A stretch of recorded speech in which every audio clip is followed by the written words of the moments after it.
Daily Graphic says oil marketing companies protest over closure of fuel stations. Comes with a photograph of the executive officer of the association.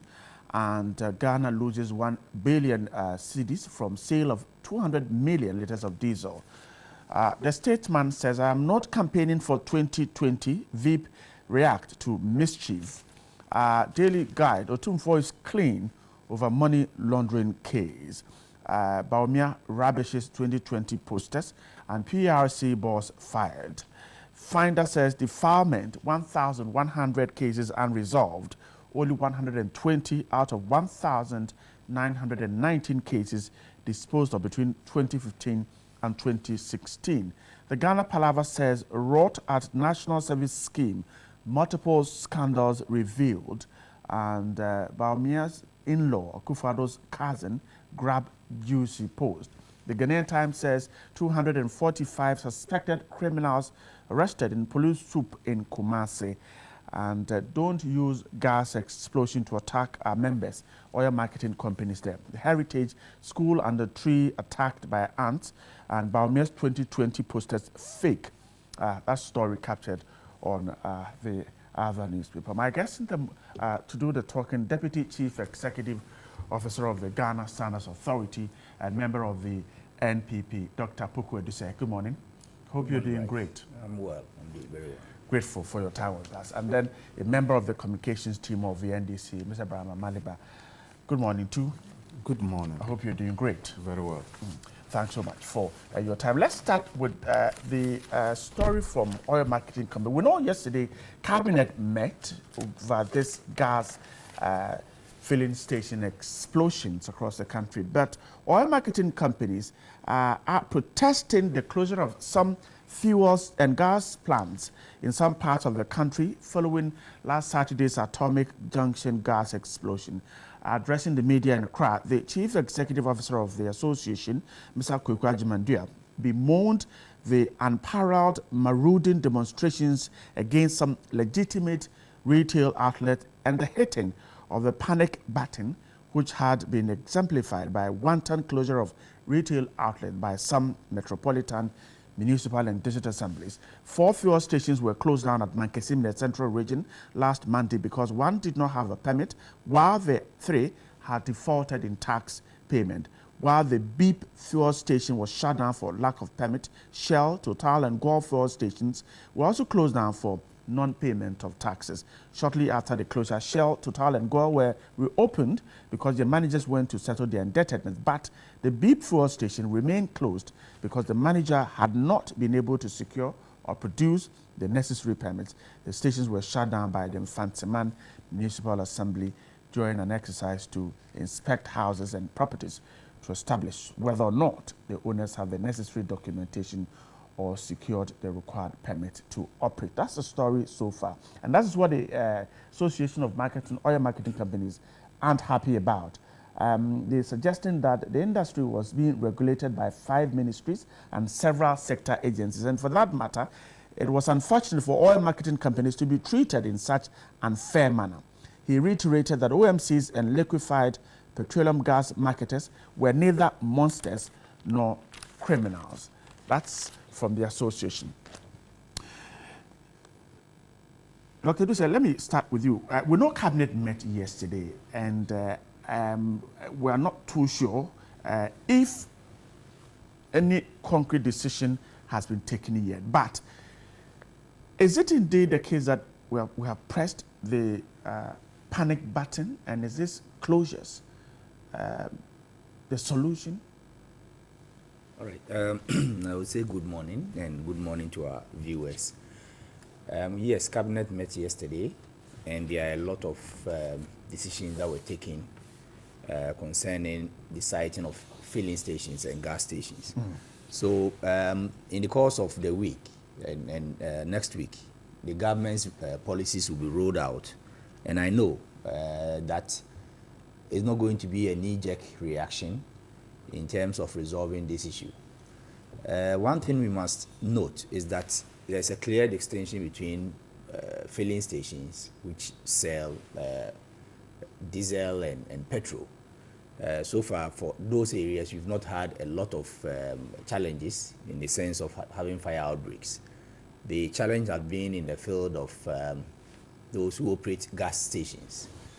So when the OMCs were speaking, their point is that there should be no knee-jerk reaction in terms of closing stations, and the government is actually with them, that they are not going to adopt a knee-jerk reaction.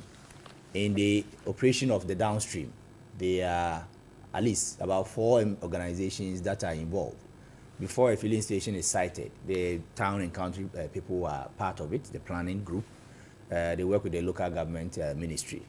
NPA is part of it. EPA is part of it. You have to clear all these regulatory agencies before you can site the station. Once it's even sited and then the establishment comes into place, Ghana Standards Authority is on board. In fact, before siting, we are supposed to also get our certification and clearance as well. Right. So our work will then continue over the years that we'll be operating the station. And in operating, we have a practice, or traditionally what we were doing as an organization is to do 2 times inspection.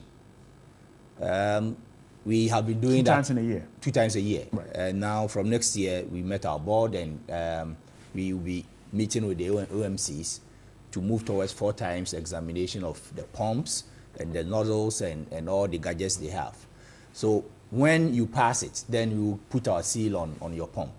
So yesterday, for instance, we had a bit of an operation with the cell station at UPSA, behind UPSA, because there's been a lot of agitation that that station should be closed down. I was there with the CEO for EPA. The Petroleum Consumers Association was also there. The media were there, and public interest groups were also there. We did thorough inspection of the station. It's a new station. Once you get there, it's a petrol station, it's not a gas station. It's not a gas station. And as soon as I got there, out of the 16 nozzles they have, the first thing I did was to check whether our presence was there. And I realized that we did our inspection somewhere in July this year, and the next inspection will be in January.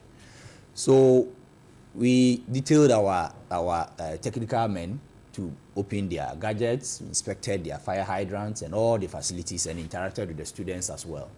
So when incidents happen, there's a tendency that people will want to press the panic button, thinking that it's just going to recur throughout.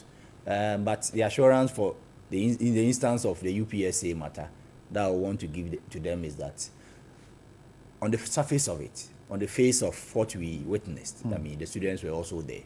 That facility has gotten adequate facilities, if I want to put it that way. That's in the extreme event of adequate safety measures. In the extreme event of even a fire outbreak, they will be able to handle it before the other organizations such as National Fire Service gets there. Let me ask you, is adhering to the laws enough? Well, under normal circumstances, it's supposed to be enough. That's if all the state actors are acting dutifully and diligently. But you know that sometimes there could be lapses in the system in terms of how permits are procured and all that kind of thing. But unless you have evidence that they didn't perform their duties well, just alleging that, oh, the place initially was being occupied as a residential facility, and now it's a commercial premises, may not be enough. Because we know that the law permits that state agency sometimes to rezone an area and allow a business to operate. So for this instance of the cell station, our technical report will come out, and then we'll interact with the students more.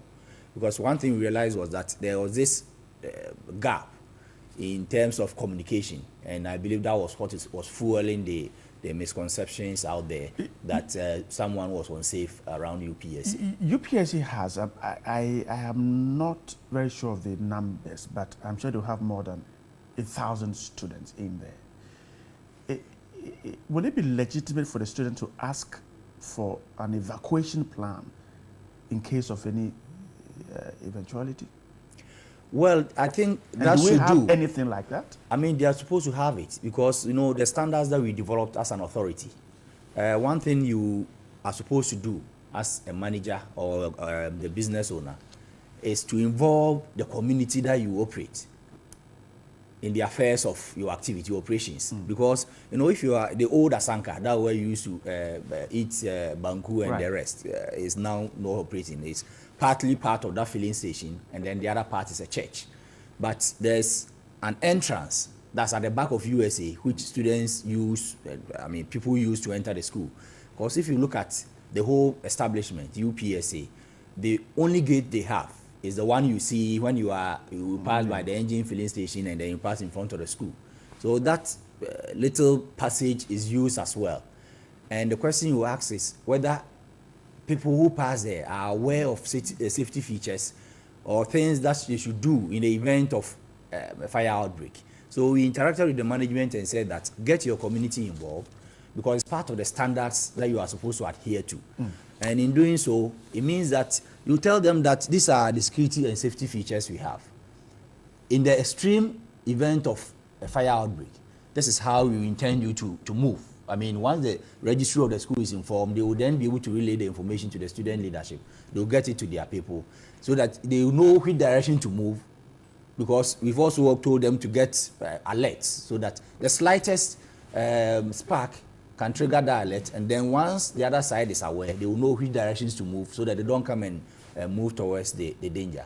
And as I said, it's a bit different from LPG, liquefied petroleum gas, and for what we saw, they seem to be complying with safety and security features as expected of a business entity. Right, we're still on it, but let me go to Mr. Amaliba and come back. The OMC's argument that there seemed to be a button that has been pressed, causing panic, and MMDAs which have issued permits now going back to say that we are closing you down. For instance, the story says that the Beep fuel station in Mankesim had no permit. All this while, they were operating without a permit, and yet the Infantiman Assembly was watching until this happened in Accra. Now they go and close it down.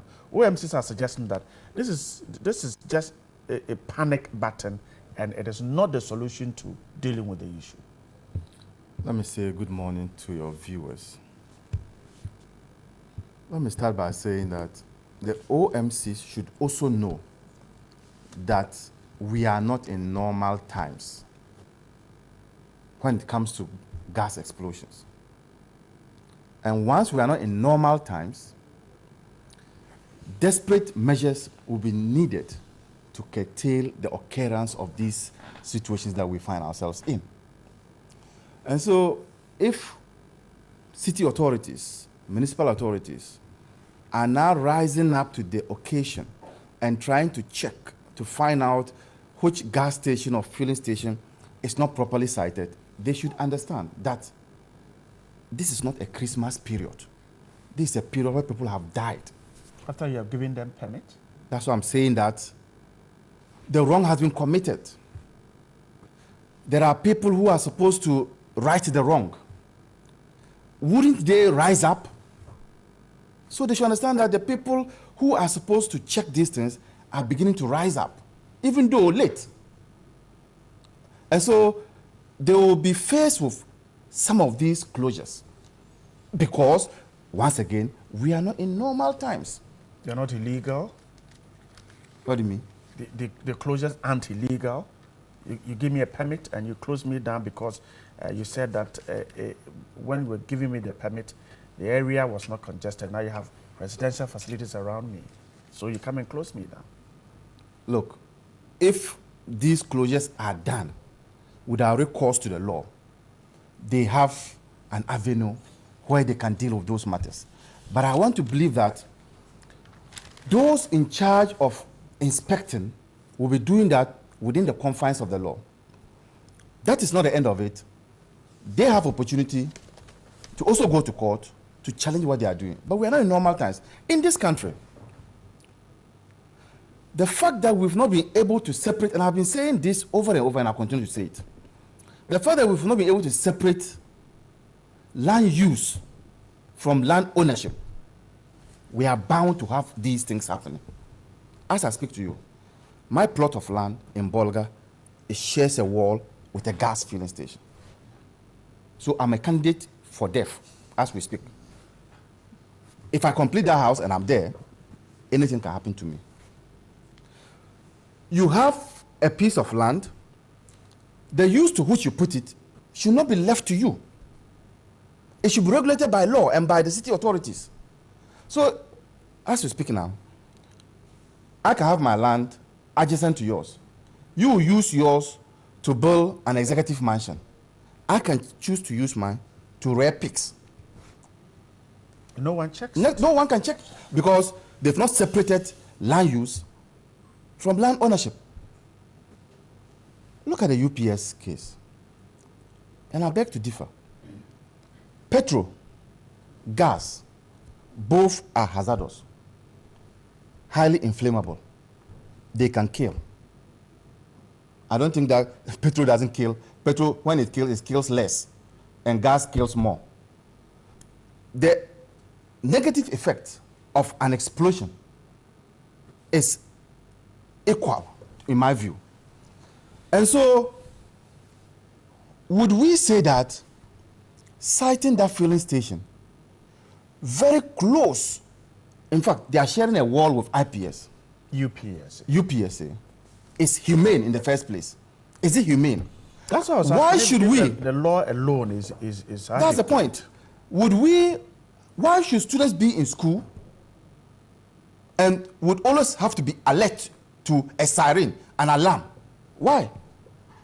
There's a filling station, Gual filling station, when you are coming to IPS through the ECG, through the hostels.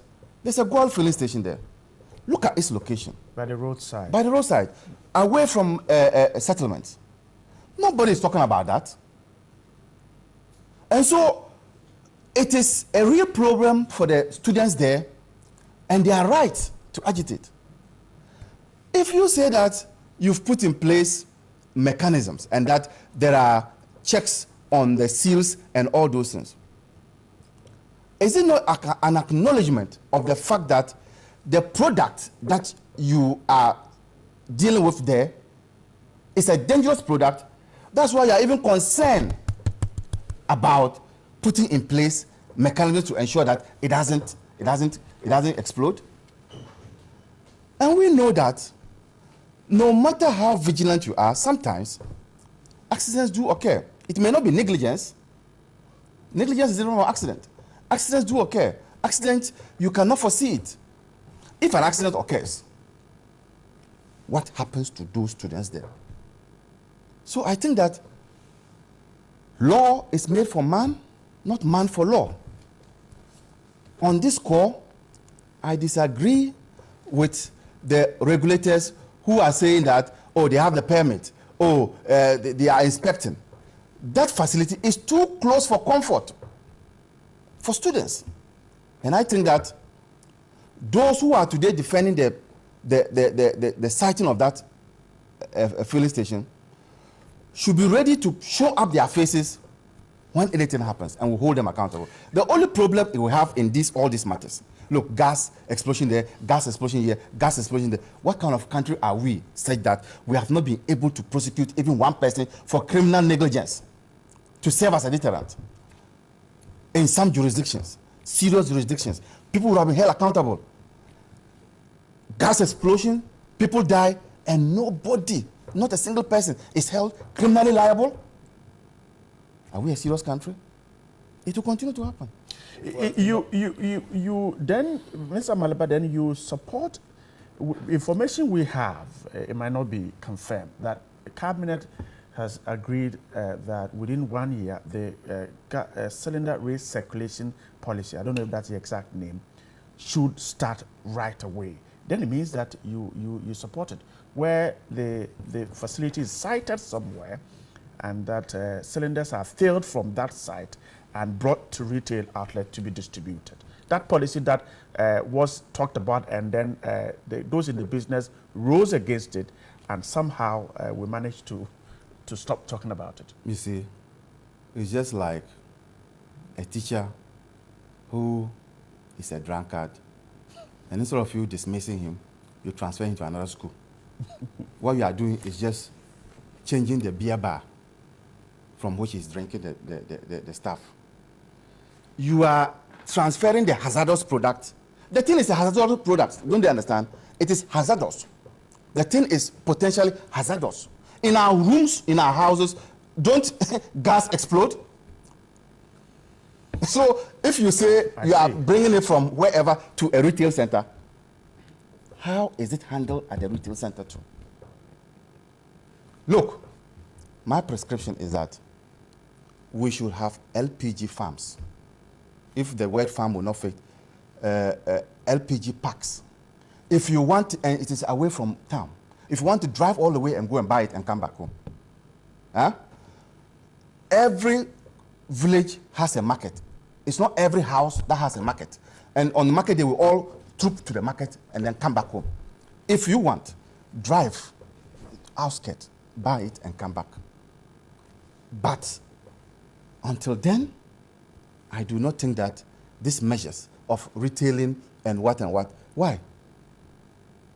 Don't we have a situation where we buy pure water from retail shops, and you go to pick the pure water bag and it pours in the shop there?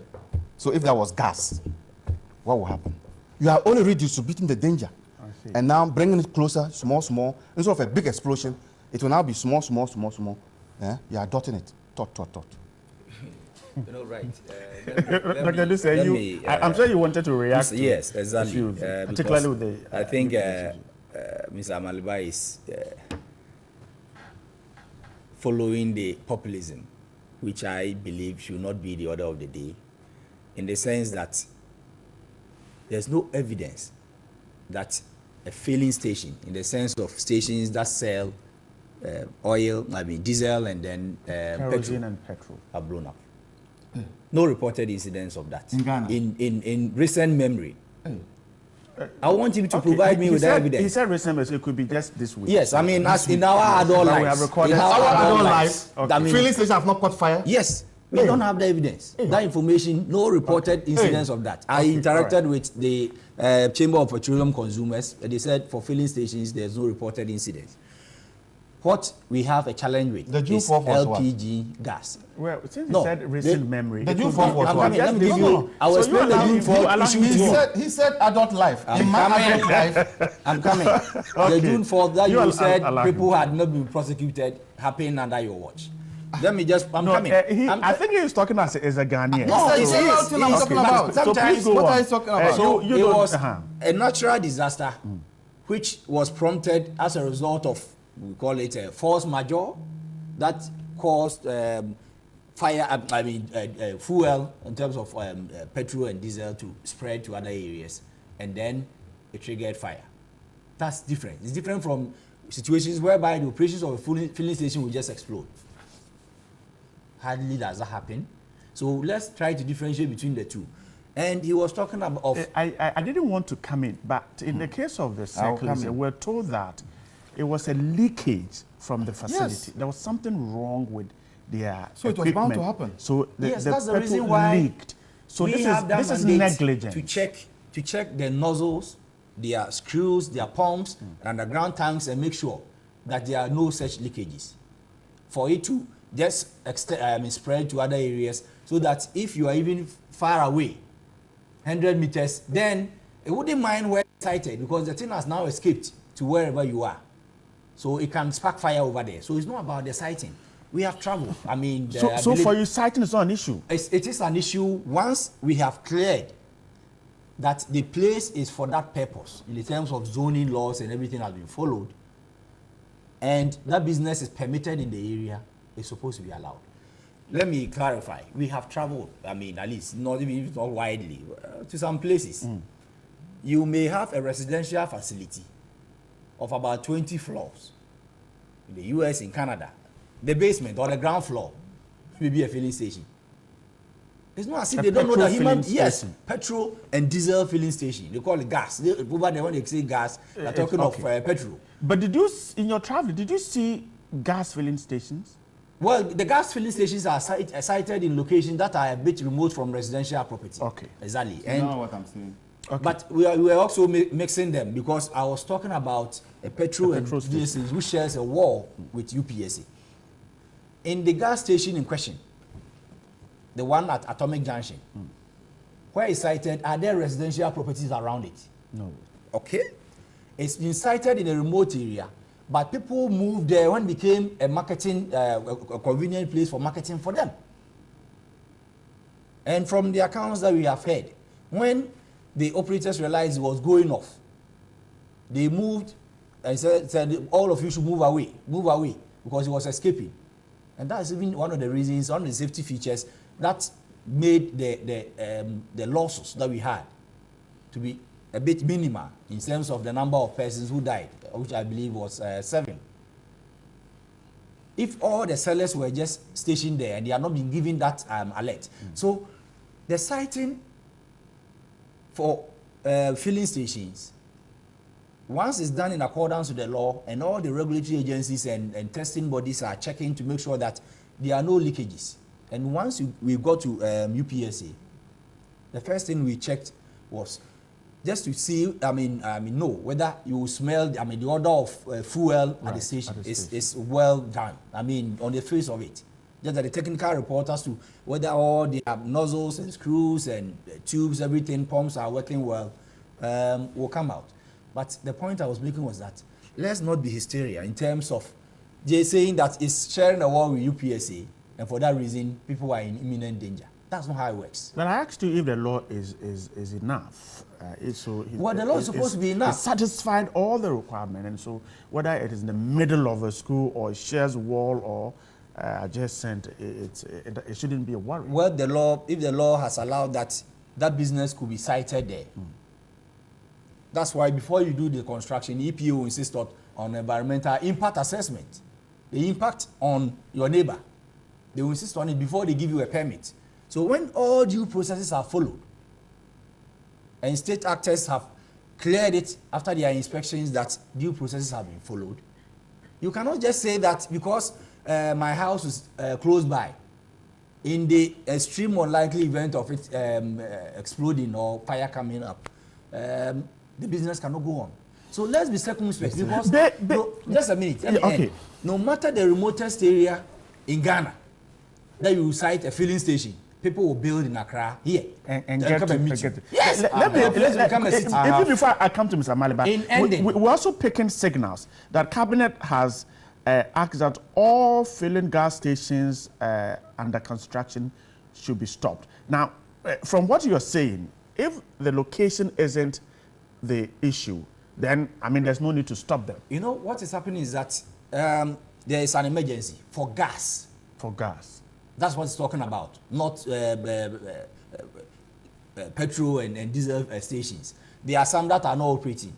They want the inspections by the agencies such as Standards Authority, NPA, EPA, the ministries to commence. To check, yes, check all this and make sure that things are adequate, so that there is no further disaster coming on our hand. Okay. In ending, one thing I will say is that if you know of the facilities in some areas, in Ghana here, the BOST facilities, if you are going to Dowina, Kumasi, the Kasi area, you know, this one of such facilities of BOST is about 500 of fuel filling stations put together.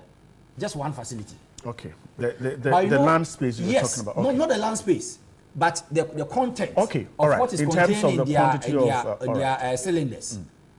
But you know, people are close to it or they live nearby.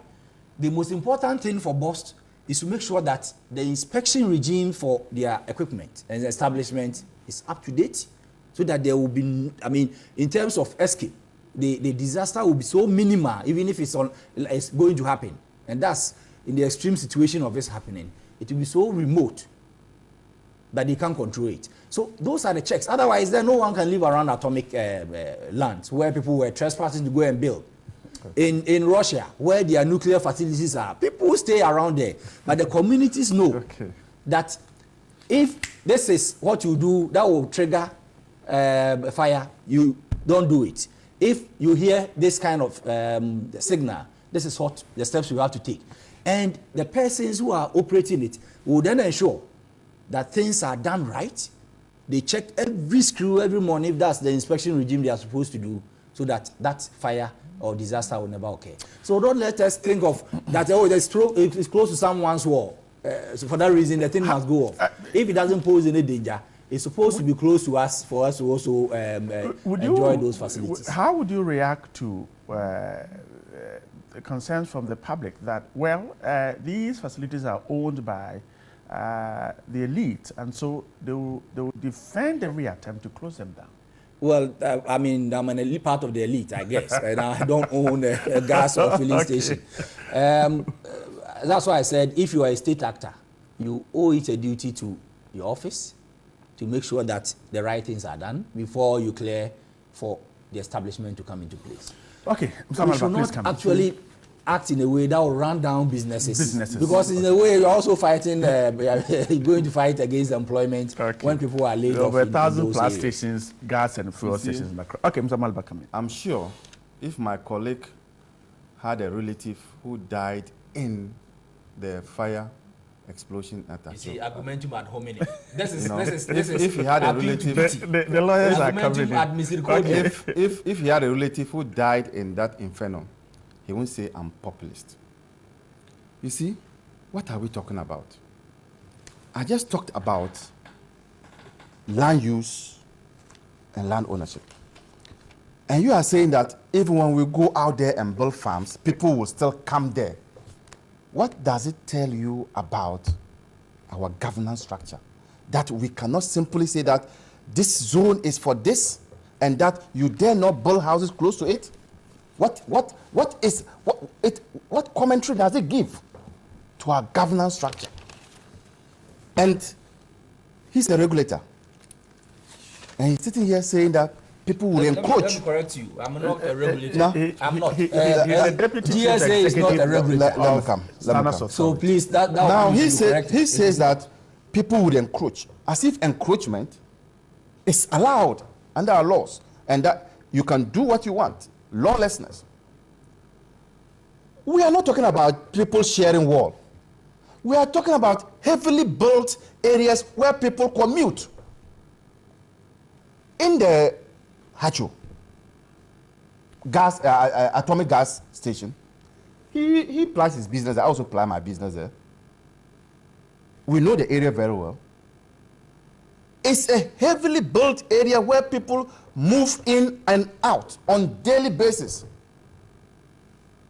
IPS is also like that. We're not talking about a wall. We're not talking about a wall. Don't reduce it to a wall. We are talking about concentration of human beings. Those students are human beings. They pass in, out. So nobody's talking about a wall.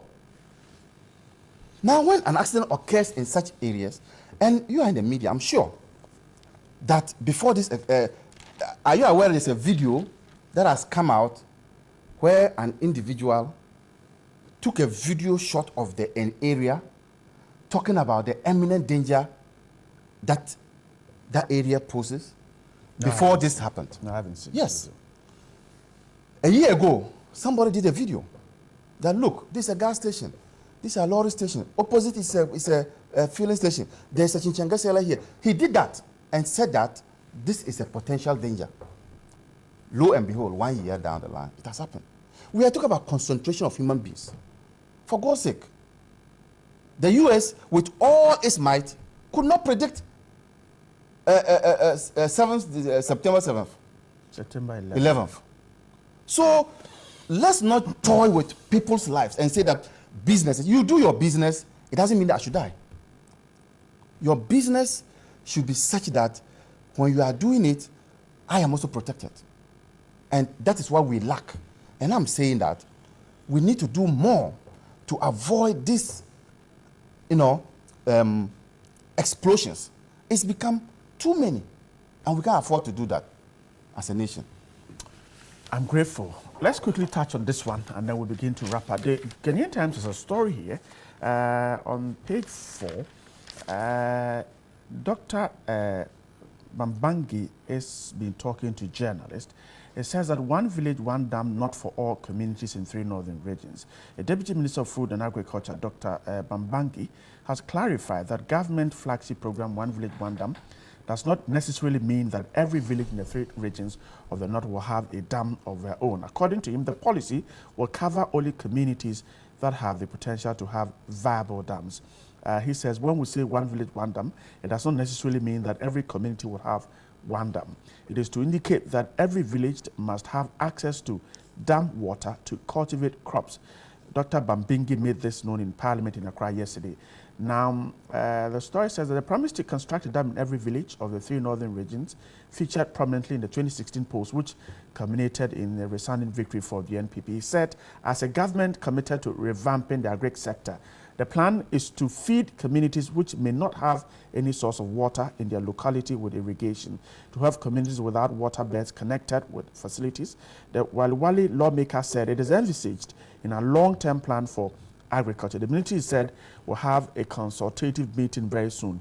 And he said that from December, the beginning of the start of the dry season, the construction of the dams and irrigation facilities will begin. He says funds for the execution of the program will be catered for in the next budget, disclosing that the engineers have already been dispatched to the communities to do an assessment for the takeoff. And so beneficial communities may not have a large-scale dam, and that will be based on the advice of the technical team.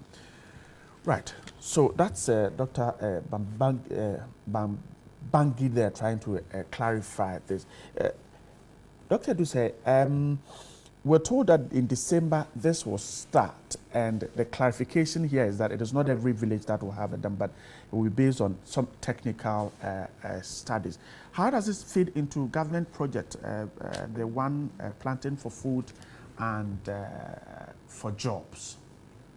All right, thank you. You know, we came into government with a promise to Ghanaians that in the northern part of this country, farming is one of their key occupations, and to help them engage in meaningful farming, one way was to provide irrigation units for them to be able to farm across the areas in the whole country. So that is the kind of promise we gave. And that will be that we construct dams. The dam construction will be actually digging areas where water could be stored. Because when you leave it on the bare land, it will just seep into the earth, and then over the period, you will not find any water to farm with. So it's a support mechanism that the government is going to give to farmers in the northern part of the country. We will not renege on that promise. It will be fulfilled. But of course, in doing it, you want experts and technical people to work with you. And I believe he's one of the technical persons. Yeah. So that in the siting of those establishments will be done at the right places. Because you want to get it in such a way that to be a place where the water can be retained. So if it's supposed to be sited even between 2 districts, so that you can maximize access to the farming communities, so be it. It will then go a long way to help with our planting for food agenda. You know, the whole notion of a government helping people to know that farming is just not a subsistence activity in which you go and plant some few acres or an acre, and then you harvest it and you feed your family with. And that is a commercial venture which the government is interested in helping you with. So spraying of the farms, giving them seeds, that kind of thing. I mean, since we came into office, 9 months, 10 months, those have been done.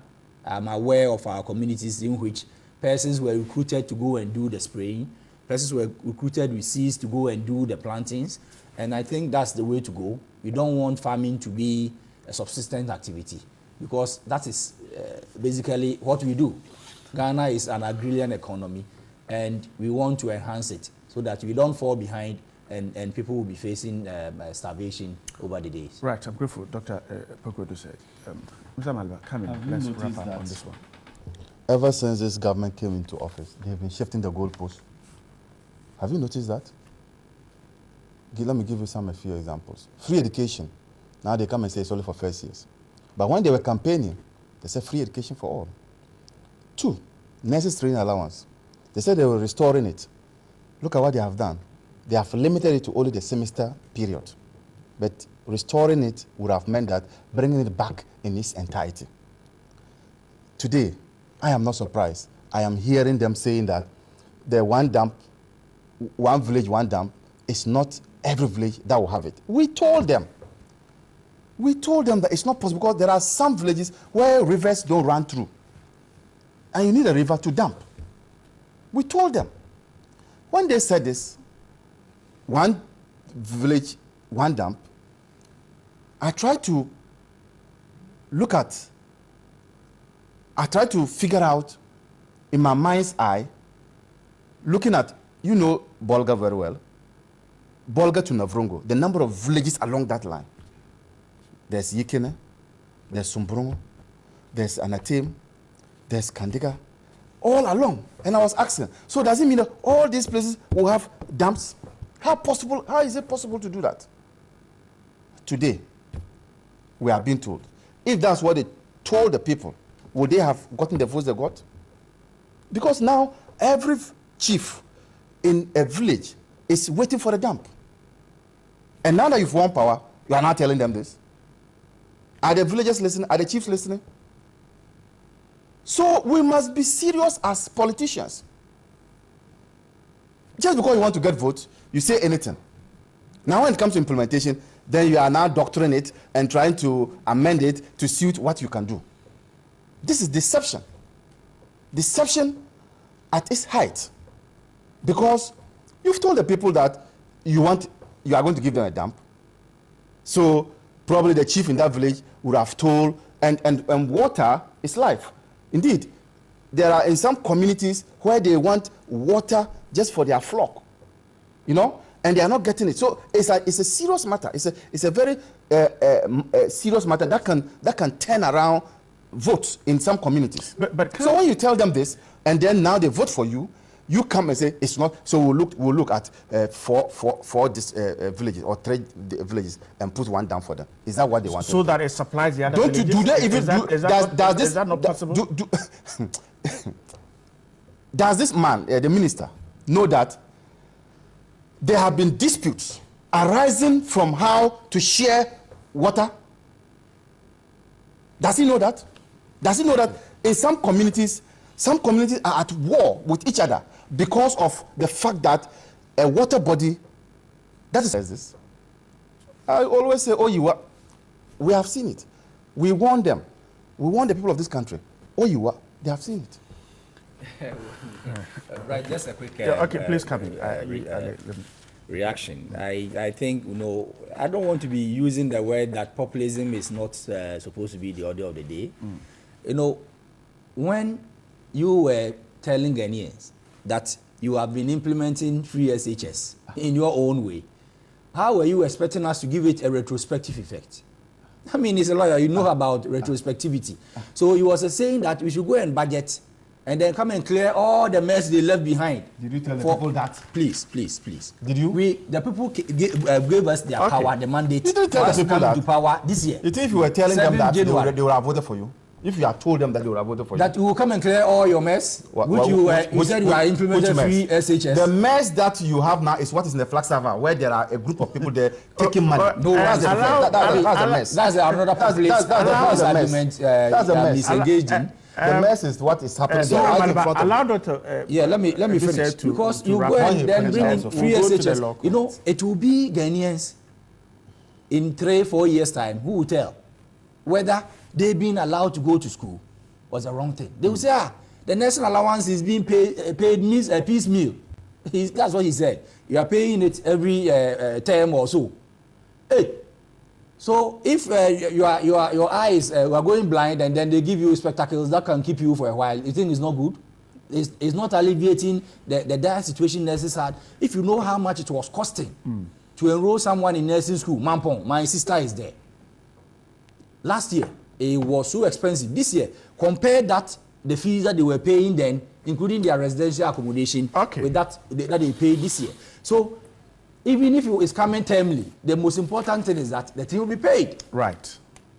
I'm grateful. Dr. Pokwudi says the Deputy Chief Executive of the Ghana Standards Authority. Mr. Amaliba is a member of the NDC's communication team. Gentlemen, grateful for your time. Those of you who sent in comments, we're also grateful.